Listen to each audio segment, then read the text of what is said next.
We are in Stratford with Mary Tralla and Donna Riddington. Let's talk about the vaccine for all and a free vaccine for all.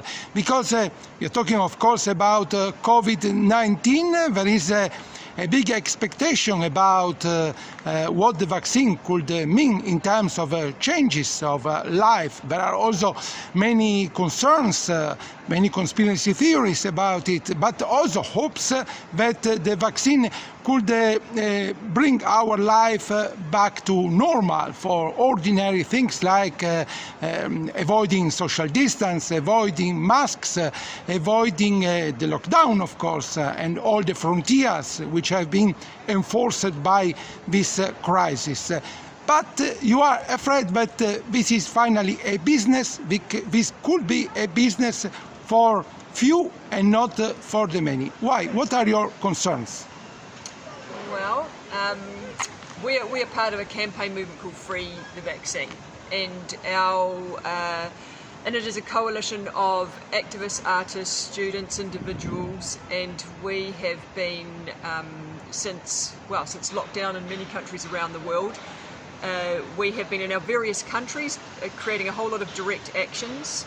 A lot of that was online, obviously through lockdown. Yesterday we had a public action in London, and our aim is to urge universities, or in particular the research institutions, to sign up to the Open COVID Pledge to make sure that all of the research that goes into a COVID vaccine and technology is made available to all. It is patent free.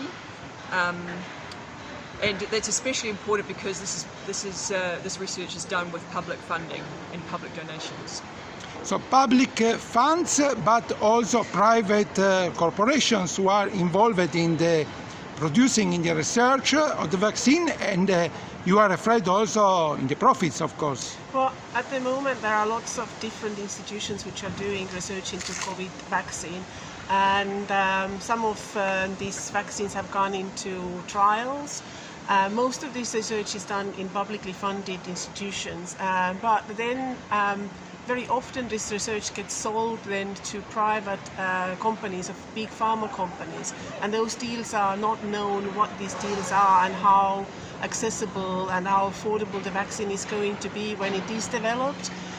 So we're really fighting against these secret deals being done, and the vaccine needs to be affordable and available globally and not just for some countries. Like at the moment we see that lots of countries like US, UK, EU, everybody's trying to get like a priority access to the vaccine, but we have to remind ourselves the pandemic is not over until it's over everywhere. Everywhere means also in the country where probably now there are many tests on the vaccine.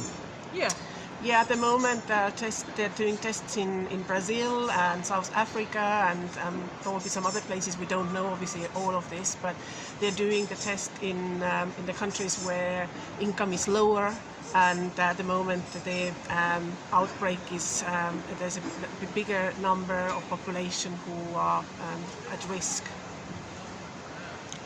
Let's talk about your action of yesterday. Okay, so we did a carnival march, and it was quite exciting to be able to meet up and a very long march. Yeah, very long. It was very even. Well, we did it socially distanced as well. So we put a lot of energy into carnival costumes and big banners and a lot of colour, a lot of really abstract visuals, but with some very clear messages on our placard boards and signage.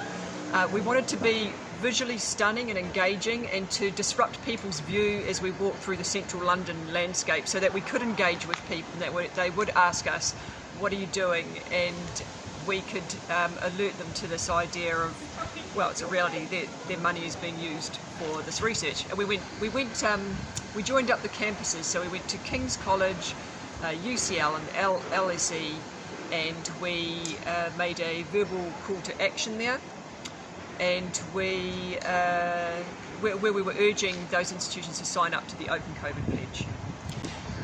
But also every individual should sign up to this Open COVID pledge. The more people are signing up for it, the stronger is the force behind it. You are both involved in the ACT UP London. What is the lesson of the fight against HIV for this new pandemic, which is different, of course, because it is involving it's involving the whole population, while at the beginning at least we thought that HIV would concern only some people, but finally it was not so, because we have seen that it's affecting everybody potentially. But what is the lesson we can learn from the fight against HIV? Well, I think we know that from history that HIV medicines were not always affordable. People weren't even able to get hold of them. People even had trouble getting hold of generics. Well, the generics weren't allowed. Yeah, exactly, due to patenting and what have you. And a lot of people died because of that. And sub-Saharan Africa is an area that was, hit very hard in that way.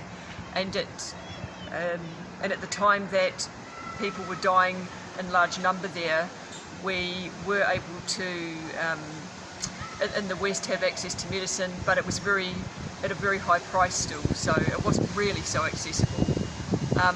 I think people need to understand that they shouldn't just assume that somehow they'll be looked after. And I think people need to understand, and probably they do, that every single person in the world is affected by this virus and the potential vaccine. And every single person is a resource, and it's not only pharmaceutical companies who can just hike up the prices. And there are different examples from history. If we think about polio, then Jonas Salk, who was head of a small research team who developed the vaccine, polio vaccine, he gave it away patent free, and it was very affordable, and therefore polio was eradicated. So there are different examples, and when he was asked, so who has the patent of the polio vaccine, he said the people have, and would you patent the sun? Hello, my name is Aisha Khan and I'm joined here with Rebecca Hodgkin. We are medical students here at London. We are here on behalf of UAEM, Universities Allied for Essential Medicines, as well as the Free the Vaccine movement. We are here asking for one main thing. We would like all COVID-related health technologies to be accessible and available to all. We want global access. UCL, you have received over £27 million from government-funded councils. This funding has gone towards groundbreaking research in looking at immunity as well as transmission of COVID-19. Furthermore, you guys are trialling a vaccine in healthy volunteers. We want to stress that public funds mean public research and therefore a public vaccine, the people's vaccine. This can be achieved through signing the Open COVID Pledge. So let's be clear on our demands. We want you to sign the Open COVID Pledge, which commits you to 3 responsibilities. The first is to ensure that you are fully transparent with all COVID-19 research, in particular the funding. What are you doing with the funding? We also want you to promote open access COVID-19 health research using fair and safe patent laws. Finally, we want you to uphold socially responsible licensing for your COVID-19 intellectual property. UCL, you claim to be London's global university, London's global institute. So prove it to us. You need to uphold this value. Sign the Open COVID Pledge, because this pandemic isn't over until it's over for everyone. Thank you.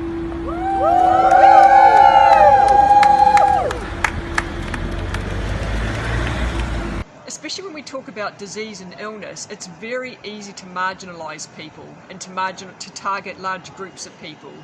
And I think that's the other thing we know by comparison with pandemics and wars and migration, right? That people go, that lot over there are going to give it to us more, they're going to do it to us more. But it's also that the big pharma companies are really keeping the world population at ransom, because they can charge whatever prices. They just seem to be just thinking up prices, and when they are telling about the high research and development costs, then this research and development has been already paid by public money.